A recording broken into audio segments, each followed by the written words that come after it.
This is Mercy Russell with a Remarkable Relationship Show.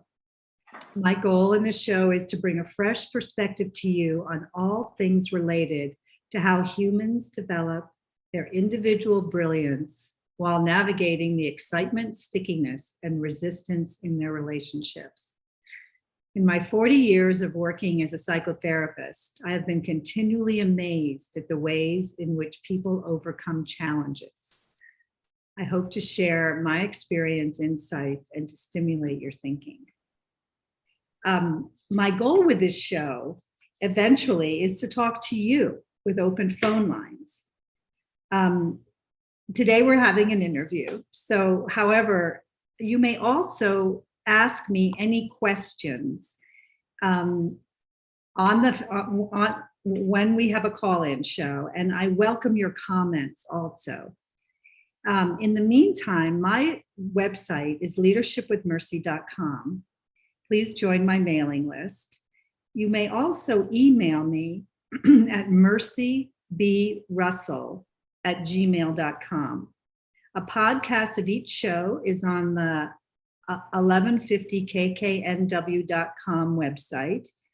The video version is on their YouTube channel as well. And both of these, as well as the transcription, will be posted on my website soon.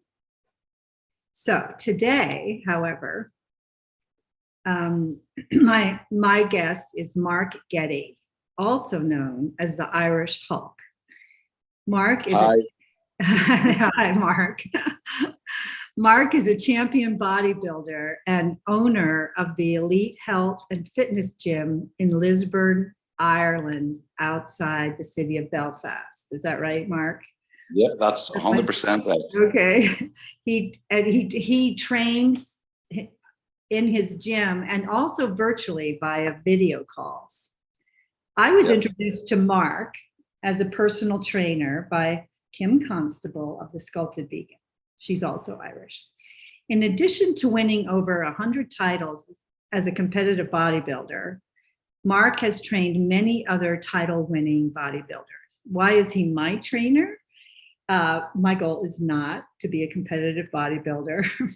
However, his true passion is bringing his experience and knowledge to anyone seeking a path to sustainable health and fitness and improved body composition.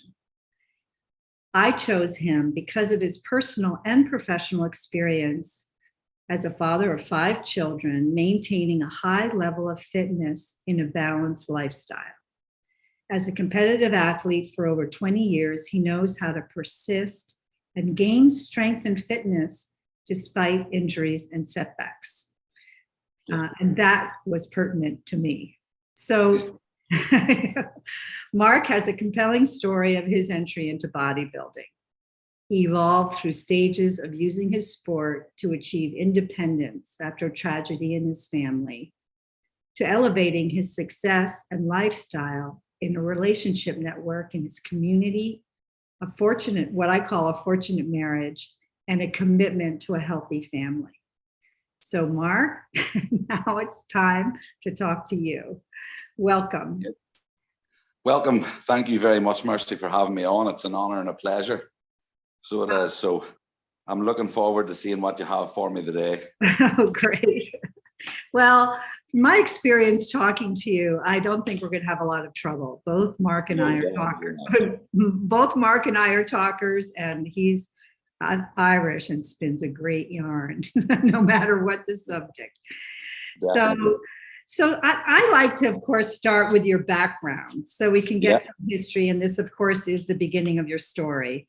In terms of, I don't know if you probably didn't see, but, I've titled this show today with a quote from your bio, which is overcoming fear and building the mental strength to succeed. Because I think that really, in a way, captures many of your accomplishments. So you grew up in Belfast, is that correct? No, I grew up in a wee town called Draperstown, which is basically about 45 minutes outside of Belfast. It's a wee country town with maybe a population of about 2,000 or 3,000 in it. So very remote, very country, very laid back attitude, and very much, you know, nice people, but very set in their ways in terms of sport and, you know, different things. Do you know what I mean? So a lot of Gaelic, hurling, you know, typical Irish sports were sort of the flavour of the day in Draperstown. Right. So a little more kind of conservative country people, we would say. Traditional and conservative, yes. Yeah. Now, I never asked you this, but is your family Irish on both sides? So, yeah, both of them are Irish, yeah, so they are. So going all the way back, your family's been living in Northern Ireland?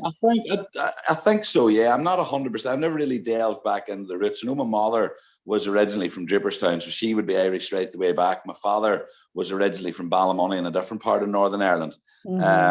So I think there was English roots or British roots there at some stage. But all the ones that I would know on his side of the family was Irish. But I'm sure if you delved into it, there'd be roots across the water as well. But my mum's is definitely Irish, 100%. Okay. So, you know, this is primarily, I think, an American audience. And for us, I was just sort of thinking, you know, wow, what would it be like to be from a family where everybody for generations has sort of lived in the same place? So anyway, that is sort of intriguing. Now, just tell us the beginning of your story. It started when your mother was sick. Yeah. So I basically grew up, like I say, in that small town and played Gaelic, played hurling, played soccer. Typical upbringing for an Irish boy, you know, school, out with his friends in the evenings and weather permitted, just always out. I always was fond of the outdoors and never could sit down. I just was this child with abundance of energy. So always liked to be doing things, but I was always competitive. So even in the sports industry or the sports at that stage, I always liked to win. I always hated to be in the losing side. And it used to wind me up whenever the teams get beat and people didn't show up properly or didn't show up to training. So that was from an early age. I had that sort of will to win or competitiveness in me, you know. So with that there in mind, my mother basically took sick. She was diagnosed with terminal cancer when I was 16. I was going through my GCSEs, which are basically the leaving certificates to get into, you know, college and then into university over here in Ireland. Basically didn't take the news too well. The mother in our house is like typical Irish families, the sort of cornerstone to the house. So anytime I had an issue, it was always my mother I came to.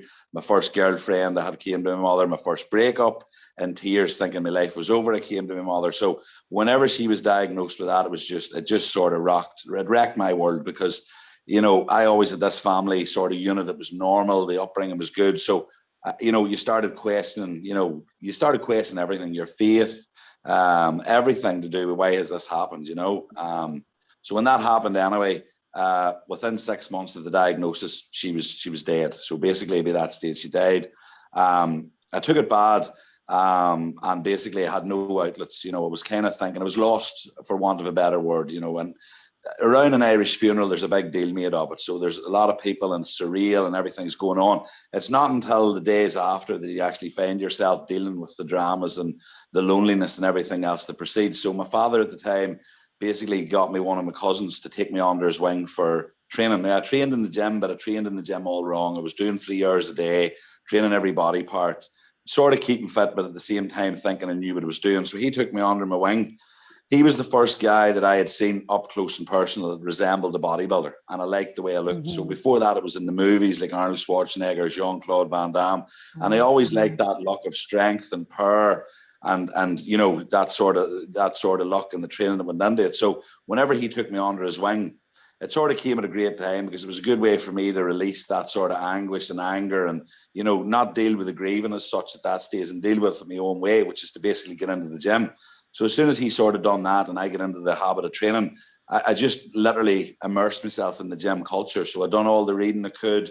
I done all the people I met were all related to my goal. And I just basically took bodybuilding, or at that stage training, to a different level. I progressed fairly quickly, get rid of all the team sports because this is something I could do myself.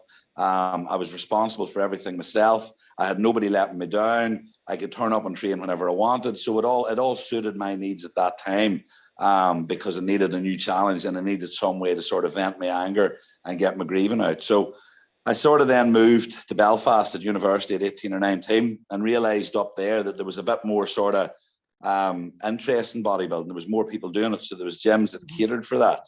Fell in with another fella when I was in my first or second year of uni called Graham McConkey, and basically he took me under his wing then and pointed me in the right direction. And I remember a quote he said to me one time. I plucked up the courage to go over to this big fella in the gym, and basically I said to him, the only question I wanted to ask him was, how did you get so big? How did you do it? What did you do?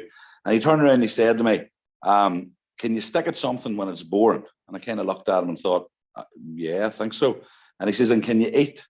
And I was like, yeah, we can eat. He goes, but can you really eat? And I was like, yeah, I can really eat. He goes, well, if you can stick at something boring and you can eat, you'll make it in bodybuilding. And I remember sort of walking away disappointed with the advice he'd given me, because I was thinking he was going to give me all these training tips or diet tips or, get big tips. And I kind of walked away going, what does that even mean? And it wasn't until about 5 to 10 years later that I actually thought, and it was a guy I was chatting to one time in a gym, and somebody said to me, what was the best piece of advice you ever got? What was the most sincere piece of advice you ever got? And I remember thinking back, of all the things I've been told in bodybuilding and shown, that was by far the truest reflection of what bodybuilding meant.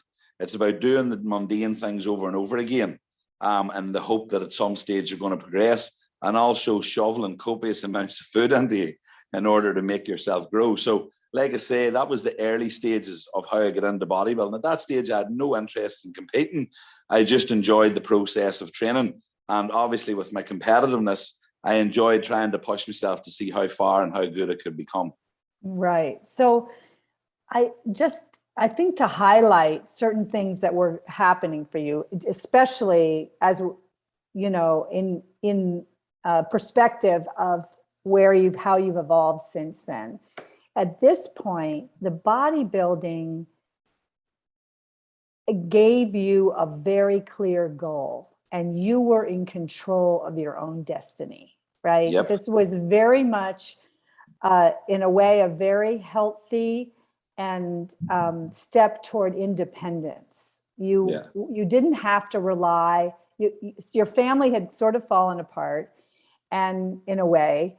And you didn't have to rely on anyone else. And you also mentioned to me that there had been a shift in the bodybuilding culture from people training in a group to people training individually.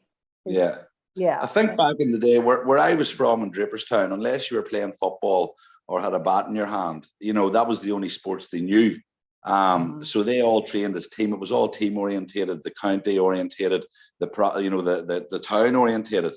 So I think whenever I moved to Belfast and seen everybody training in a different way and for different reasons, it sort of excited me a wee bit because I didn't have to depend on anybody. So we all went into the gym as individuals and trained. But what I found as you got to know these guys, they were nice fellas. They were interested in the common goal, and the camaraderie in the gym was very good. So even though you were into the gym on your own, these guys would have helped you progress and helped you out. And I think because I was young and I was sort of, curious, but at the same time, they could see me coming back day in, day out, knocking my pan in. They thought to themselves, I'm going to give this wee child a hand, So even though I was 18, I was these guys were all in their 30s, 40s, 50s, and like when you got to know them, they looked intimidating at the start, as a lot of people have said I do whenever I'm sitting in the gym. But whenever you got to know them, they were actually the most helpful people you could have had, because you were showing interest in what they enjoyed doing.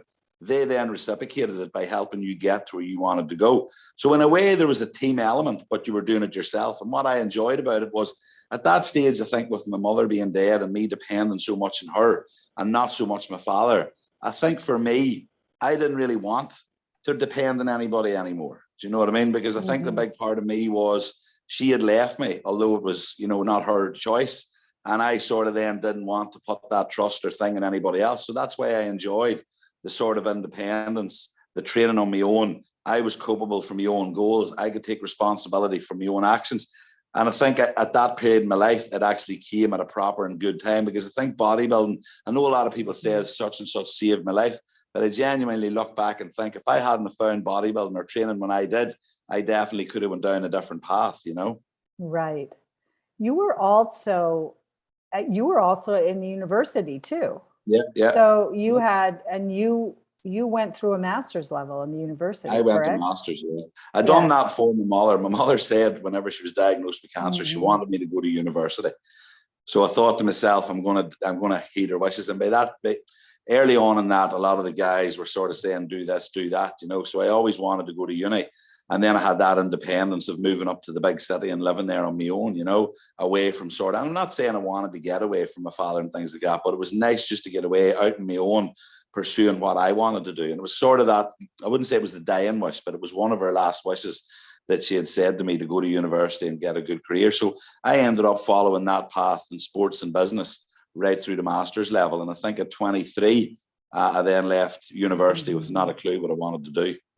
Right. So so, but it was about when you were 23 that you started competing, correct? Yeah. I done my first show on my last year, my master's degree. So because I remember going to England and getting a bollocking when I came back from my tutor because I'd missed a few days in the lectures, you know. So it was about that time that I started competing, and I actually won my first show that I did. It was a first timer show. I actually entered it as a bet with one of my friends who told me I couldn't diet. He says, you're all right training, you like training, but you'll not be able to stick to a diet. And I said, right, well, the show's in 20 weeks. We fell into a taxi driver, getting a taxi from one of the bars to another bar in Belfast.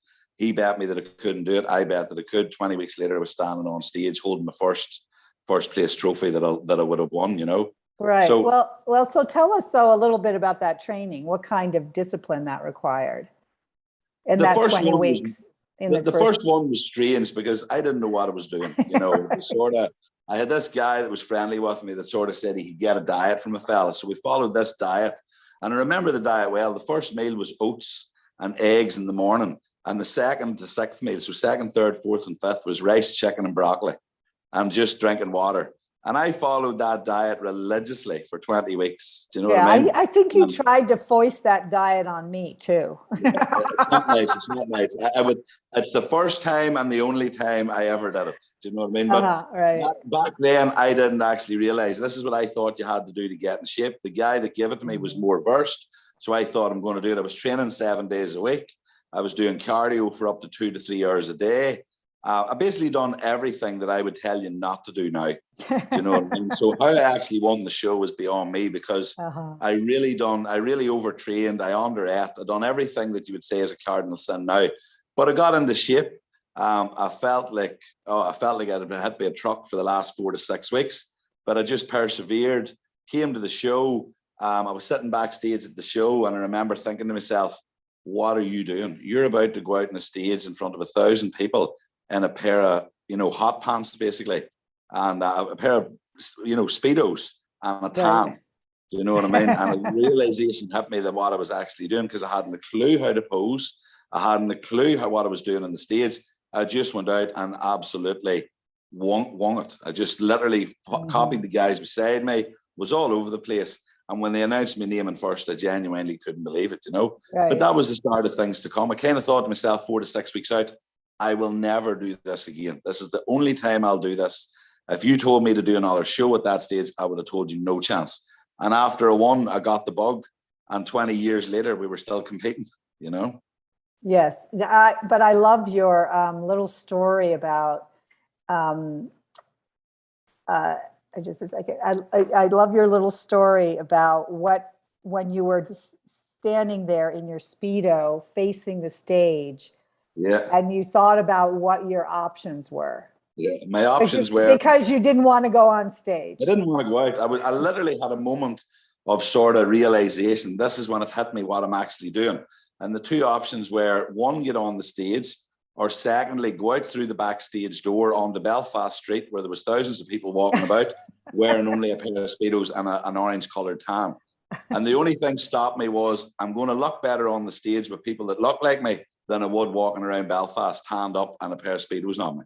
Right. I think if there would have been a different route out, I might have took it, because the nerves hit me, everything just dumped, and it was literally, it was probably one of the most times that I felt out of control in my life. Do you know what I mean? I was completely out of my depth, and I couldn't even tell you I didn't enjoy the stage. So people say I enjoyed it.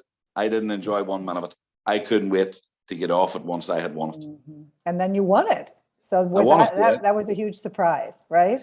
it was, I looked at the other guys and I thought, well, I have what they have, but I still thought, I don't know what I'm doing here. These guys have probably prepped a wee bit better. But yeah, I won it, and I came back, and a few of the guys said to me, look, for a first timer, you're going to go places, etc., etc. Would you do another one? And I was like, nope, that's me done. I would say within 6 weeks, I was planning for another one. Yeah. Yeah. And I just want to mention for the audience, who's not so familiar with bodybuilding, that, building the physique is, building up the muscles is one stage. The second stage is what they call, the second stage is shredding, which is getting down to very low body fat so that the muscles show. Right. So it's, it's a matter of having to, it's not something you can sustain, but it's in order to get on stage, you have to cut as much fat as you can. And so people are often they're down at 10% fat or something. Really. And it's, and then the other part is the posing. So the part you didn't know anything about is it's almost like a dance on stage. You have to know how to pose to show all the different muscles that you've developed. Right. So, and I know that there are different types of, shows and different goals for it. So so tell me a little bit more about your accomplishments with competing. I want to move on to other parts of your life, but. Yeah, so basically I've won the Northern Ireland, the Mr. Northern Ireland, I've won it up to 9 times. So it's like first timers, intermediates, novice, Mr. Class 1 and overall bodybuilding title. I've been Mr. Britain, I've been Mr. Europe, Pro Mr. Europe, Mr. World, Pro Mr. World, Pro Mr. Ireland, and then Mr. Universe as well. So every title within the federation that I've competed in, I've won at some point or another. And then I'm still toying with the idea of whether I'm retired yet or not. There's part of me wants to come back and enjoys the lifestyle.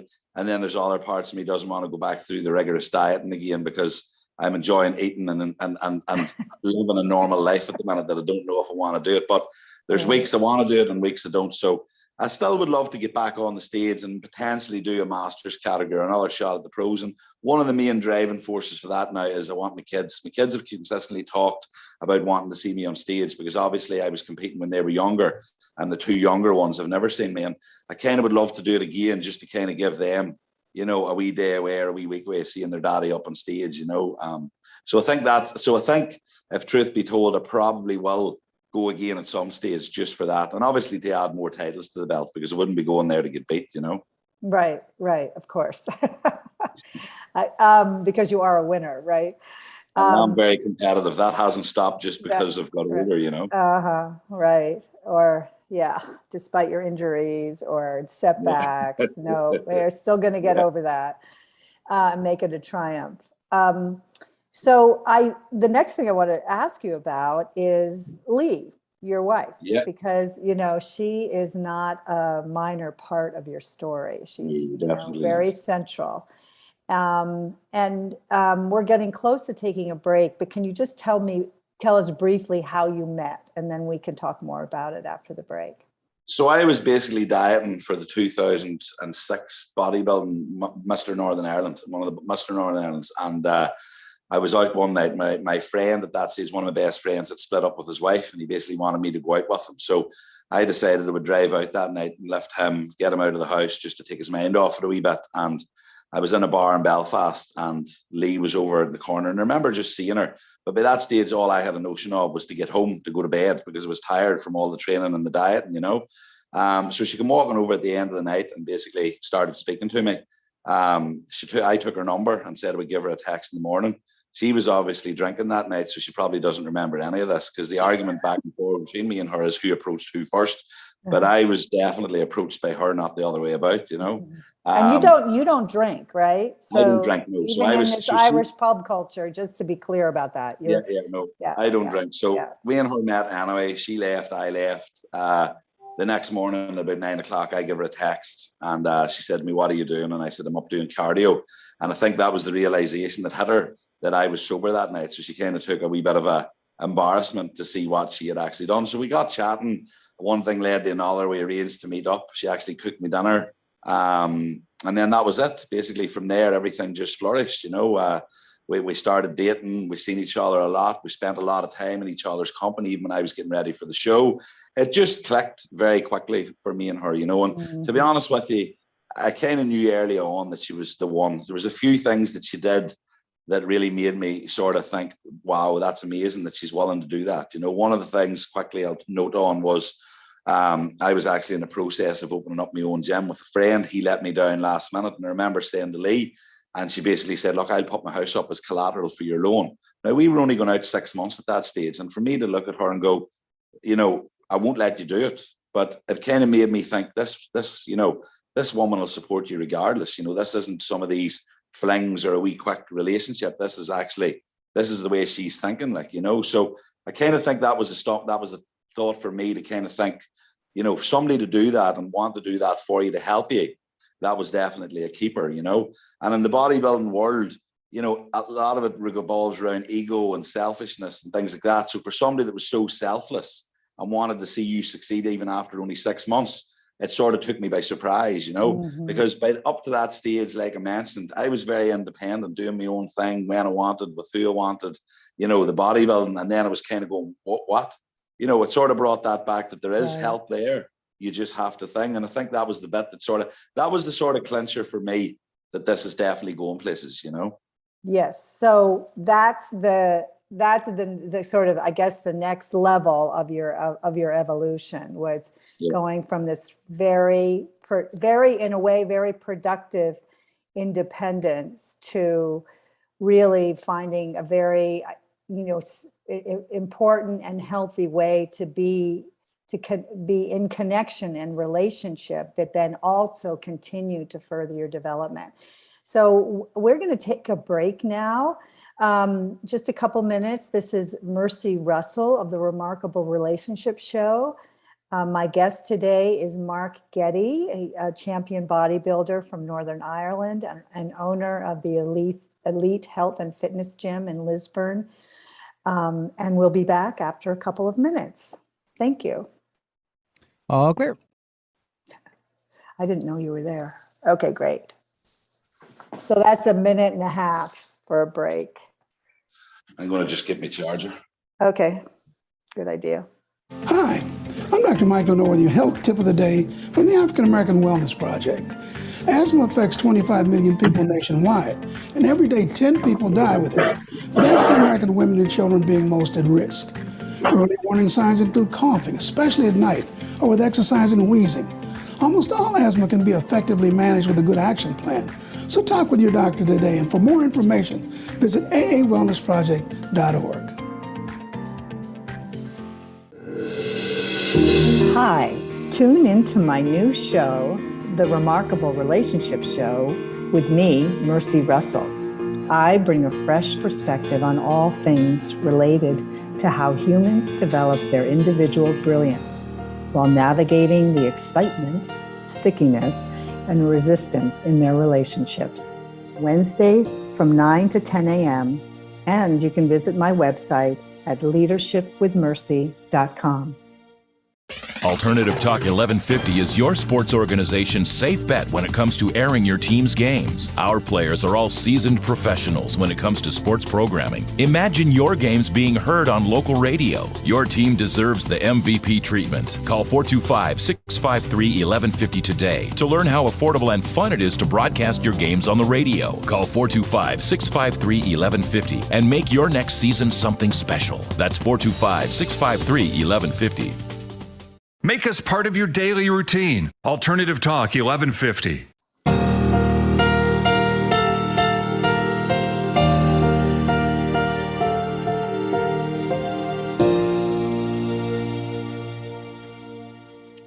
Hello, this is Mercy Russell, and this is the Remarkable Relationship Show.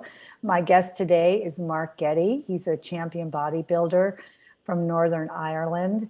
And the theme of our show is how did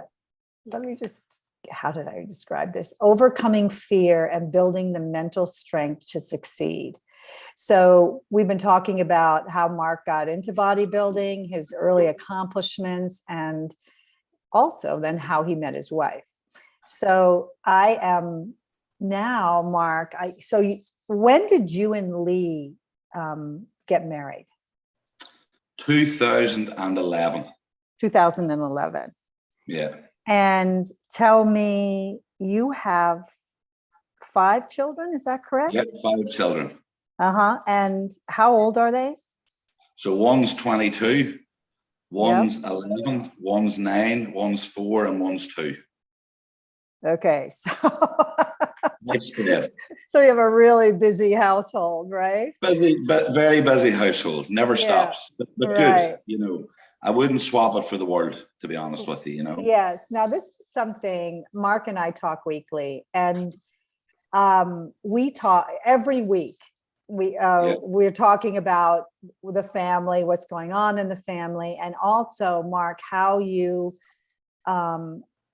integrate your life as a business owner of a gym, and then also being very present as an active father and parent in this young family. So it's, this is, I think, and you've also talked a lot about how important that is in terms of the work you do and the training that you do.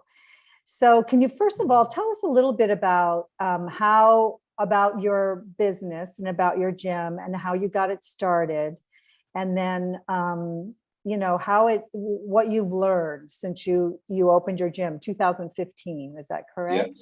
Yeah. So basically, as I was saying, whenever I met Lee, there was a gym in the pipeline and it never materialized. So I basically personal trained for a long time before I met Lee, during, and then obviously after, when we were sort of going out back right through to we were married. And I remember when we got married, we sort of had in the pipeline, we wanted to open our own business. And obviously with me being in the fitness industry, having won multiple titles, being one of the most successful prep coaches over here for bodybuilders, et cetera, the business of choice would obviously be a gym. So we actually opened it. I'm very good at saying I'm going to do something and, putting the plan in and never following through, where Lee would be more, right, we'll just do it. I would be talking about, say, getting the groceries, and she would just have went and got them. So whenever I sort of said we're at a position now where we can do it, we just went and done it. We got a premises, sourced it out, and basically then went and opened the gym in 2015.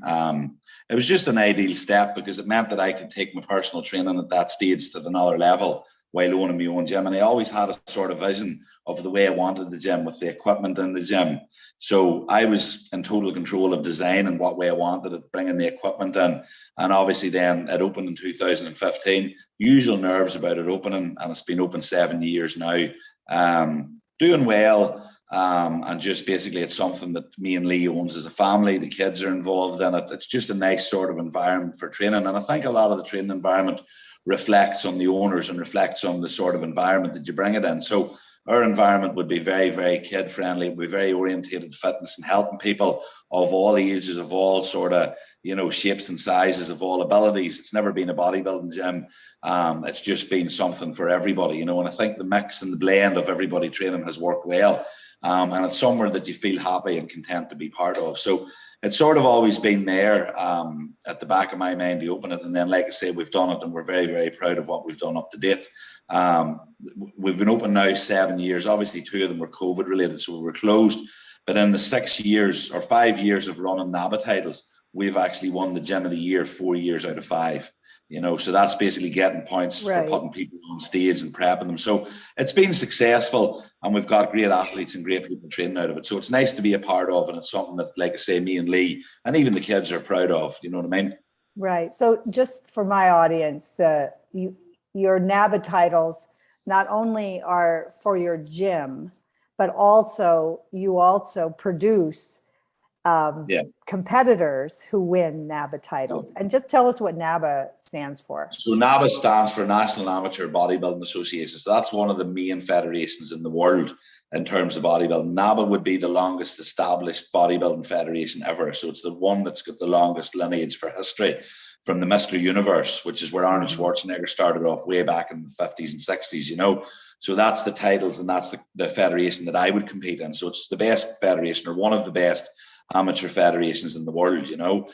So Northern Ireland obviously have a branch of that. The regional is called the NABA NI, runs once a year, and they do a competition for the best gym. So the best gym is, you know, sort of judged on the competitors. So many people enters, the placings of the competitors, and then the scores are tallied. And then obviously at the end of the night, the best gym award goes for the gym that has produced the best athletes of the day. Mm-hmm. So out of the last 5 years where we've been in it, we've won it 4 out of 5, you know. So I think that speaks for itself and the quality that's coming out of the gym over the past, you know, 7 years, you know. Right. And you also, though, have a very strong commitment to the non-competitor, right? Yeah. And the reason I chose you was I was looking at possible coaches, many of whom were younger than I am. And I have arthritis, and I've had some surgeries, and I've had hip replacements. And I just know that I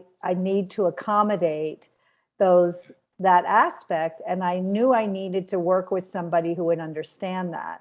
And what I could see with your maturity as a bodybuilder, I think there was something in, you know, that you were also skilled at working with people who had injuries. And I didn't realize it at the time, but of course, 20 years of bodybuilding, you probably sustained some injuries yourself, right? So that's why I chose you. But could you talk more about that aspect of your business and your commitment to helping people? I think at the very start, my look was always going to be bodybuilders because of what I'd done. But I think as I got older and had a family, I could relate a lot more to professional people that had families or businesses or had a lot of time constraints, because I had to sort of change my training and my outlook on bodybuilding in order to suit the more important things in life, i.e. business, family, etc., etc. So it was only whenever I was faced with the task, so to speak, of kind of melding bodybuilding and training and everything, you know, having a healthy lifestyle, I actually realized I enjoy this more. I enjoy doing something to a competitive level that I can actually do in less time, training around injuries with a family, running a business and being more efficient. So I ended up getting to train, we'll call it the normal people that had busy lifestyles. And I actually enjoyed it more because the one thing I actually realized was they're harder workers than most bodybuilders, and they don't whinge as much as most bodybuilders do, you know. Mm-hmm. So my main clientele now, even in the gym for personal training, is actually melded around normal people that just want to get results, that just want to lead a healthier lifestyle and just want to be happier in their life, you know. And what I find is there's less egos, there's less self-centeredness. They've just got a common goal. And as I've sort of got older and I have my kids and stuff, my ethos has changed from looking good to feeling good to being healthier and for longevity. So that's the sort of variables that I would sort of train people in mind now. You know, I'm not as interested in the bodybuilding side of things, do you know what I mean? Because I've been there, done that. I'm more interested now in my own training, my own cardio, my own eating in order to help, you know, sustain life and sort of keep me healthier so that I can run after the kids every day and I'm not sitting out of breath, you know. And I think the majority of my clients now are coming to me because I've got that balance. I've struck a balance where I'm saying, listen, you don't need to do 3 hours of cardio a day. You don't need to eat like a monk 7 days a week. You don't need to train 7 days a week, twice a day. You can actually sustain a healthy balance and a good life by doing a hell of a lot less. That's going to fit into your schedule as a professional, a mom, you know, a busy mother, a busy father, a busy businessman. You know, all them things can be accounted for. And I enjoy trying to find the fit that suits the person. So a lot of the time now when people come to me about training, the first question I ask them is, well, what can you commit to? It's not about, you know, listening to such and such down the road that's doing 7 days a week for 3 hours. What can you as a professional, you know, person commit to? Is it 2 days, 3 days, 4 days, and then sort of designing a plan that suits their lifestyle? And what I found by doing that is people tend to stay on the course better. They tend to stay with it. They tend to not feel sort of overwhelmed by it, and they've got the time to do it, which is one of the major factors. If you ask most people what's stopping them doing anything, it's always time. So it's about finding out how to suit that. So that's one of the main things, and one of my best qualities the last while that I've been working with is actually people in different backgrounds, whether it's bodybuilding, non-bodybuilding, and actually structured plans around to suit their lifestyles. Right. So your focus has very much become about helping people develop their own goals, you know, accomplish their own personal goals And I want to talk a little bit more about what you see that it takes for people to do that in the gym. And I think the gym is just, it's not just a metaphor, it's a real exercise, in terms of, building a productive life. But it also means that you are you're asking people to look at what they can do in the context of their life and their relationships and their commitments, right? Not only to work, but to their families, right? You're not asking people to give up their families or to, not spend time with their children and to come to the gym. So this has evolved from not only having really being very independent and self-focused, which was really important for a while, to being able to then develop your own personal goals, but in the context of really a rich family life, which is what you have.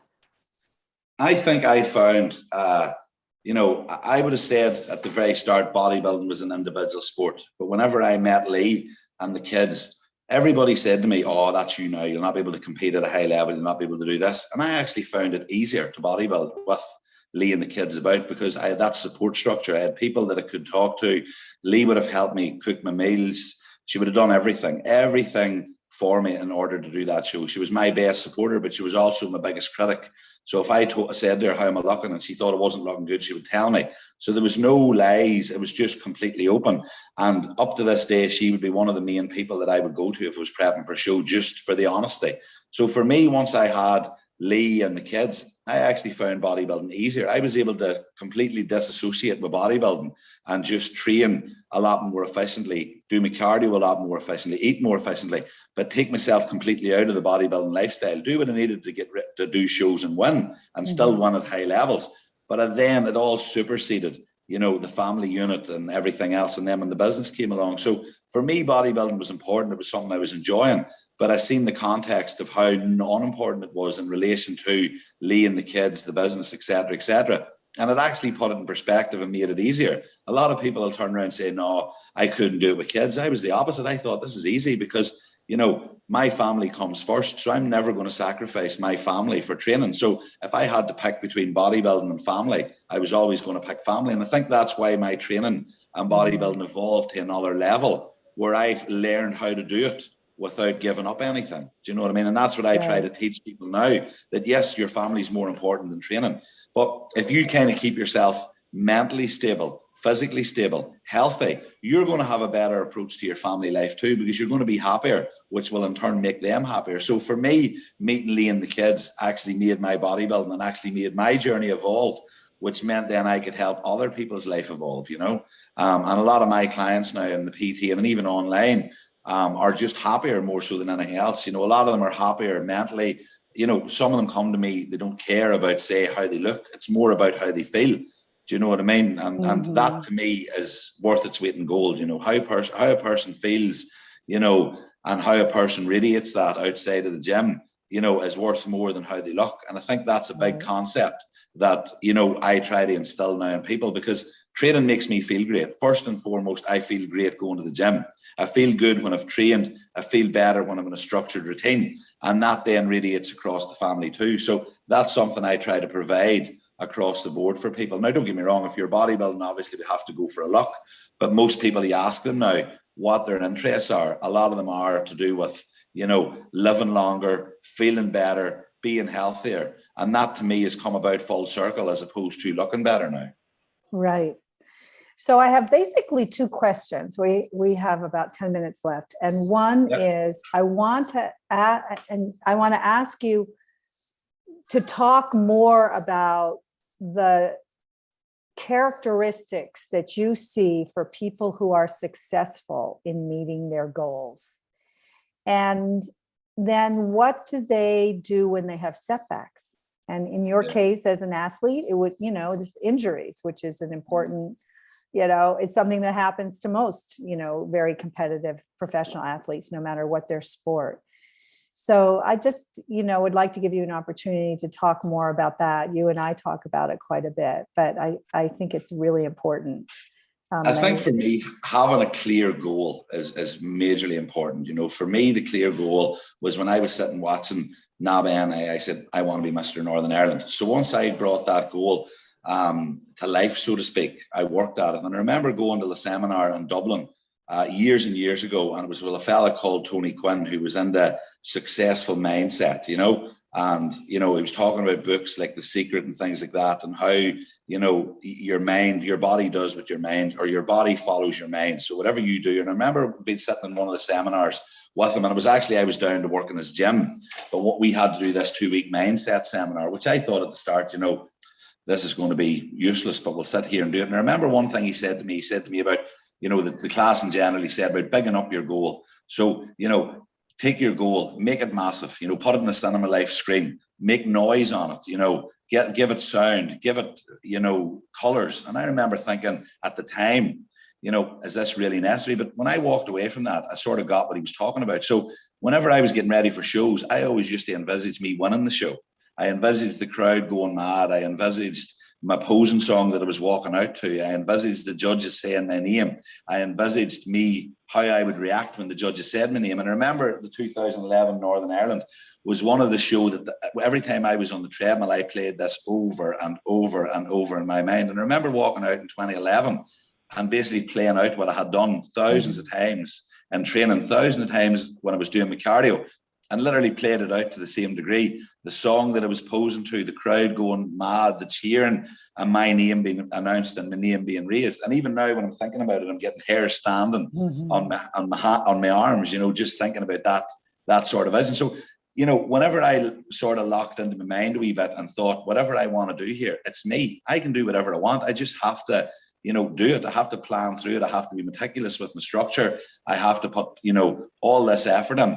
And I also have to take responsibility for me. You know, if I lost the show, it's my fault. It's nobody else's fault. It's my fault. So every time I get beat, it's about coming back and being honest with yourself, how you've done, what can you do better, and then improving, and just basically taking that consistently daily in order to do that and never giving up. Having this attitude that if you got beat, you put it behind you and you move on. If you won, you came in and you assessed your strengths and weaknesses and you get back to work again. So for me, it's about having a clear vision of what you want to accomplish and achieve, and then having the determination and the dedication and the consistency to do it on a daily basis, you know. Right. Well, and I think that's the attributes that I had, you know. Well, you've also talked about just responsibility in terms of not just even for competing reasons, but also, right, and also just in training, like, you know, when do people show up, you know, for their training appointments, you know, when do they follow through on the goal that they set for themselves? One thing I found easy, and I find it in life now, was I think it was to do with my bodybuilding, was taking responsibility, because I always took responsibility for my defeats and I always took responsibility for my wins. So for me, taking responsibility for anything in life, whether it's turning up to an appointment, fighting a relationship and having to say sorry, you know, sifting through where you're right or where you're wrong, I find it easy now, if I'm in the wrong, to take responsibility and to take ownership of that. And one thing I see in today's society, from the gym and everything else, is people's lack of responsibility and ownership. And it baffles me how they can't do it, because to me, it's so simple. The more responsibility you take, the clearer and better your life becomes, you know? Right. So, and then also, what about when there are setbacks or injuries, or you get sick, or someone else gets sick? What do you do then when you feel like you're falling off the rails? One time in particular, 4 weeks out from the NABA Mr. Universe in 2017, I tore my tricep off the bone. And I remember doing it on a Monday night. I felt the pop in my elbow. I went to the surgery the following day, and he basically confirmed my worst fears. And I came back into the gym, Mercy, believe it or not, the next day and started training legs. And boys were coming over to me going, "What are you doing? Are you going to compete?" And I goes, "I can't, my triceps off and scheduled for surgery on the Friday." Bar the fact that I was in surgery on the Friday and took the weekend off, I was back training on the Monday. And I sat the whole way through that prep not disappointed, because it's one of them things. For me, you can work at it two ways. You can look at it and go, I was pushing my body to the limit. It happened. Now I have to get over it and move on. And for me, having any setbacks, it's just having a positive mindset on everything, you know, and looking at it and going, right, this happened, but I can train my legs, Recently, 14 weeks out, as you know, I tore my bicep and I had to train my legs 3 times a week. So I didn't go on about it. I just, got over it. I put it behind me. There's nothing I could do about it. And it just sort of turned it into an advantage. So for me, in bodybuilding, these things happen, setbacks happen, but it's how your mind and how you react to them determines whether you win or lose. And for me, getting over an injury, training around it, finding a way, there's always a way around something. It's just about finding a way around it rather than dwelling on the actual injury and the negatives. Find the positive, find the way around it, put a goal in or a plan, and then just start working towards that, because it's always going to heal up. And for me personally, I always look at the bigger picture in life. I'm healthy till a degree. I've got a wee injury, a wee knock. My kids are healthy. I'm healthy. I'm able to do this. I'm in a good place in my life. So just see the positives on it. For me, life's about seeing the positives in every way and always trying to work around it, regardless of the situation. It's about never giving up, finding a positive and working around it so that you can come back better. Yeah. I think the way I've picked that up too is that, it's not a matter of pushing yourself hard with an injury. It's a matter of just staying steady and consistent. Yeah. And so if I go to the gym, I just go to the gym, and maybe I can't do everything that day, but I do as much as I can. Exactly. So Mark, our time is just about up, but I want to just, I wanted to talk a little bit about how people can get in touch with you. Mark does training. She does it online. I haven't been to Ireland, and I haven't been in his gym. I think someday I will be.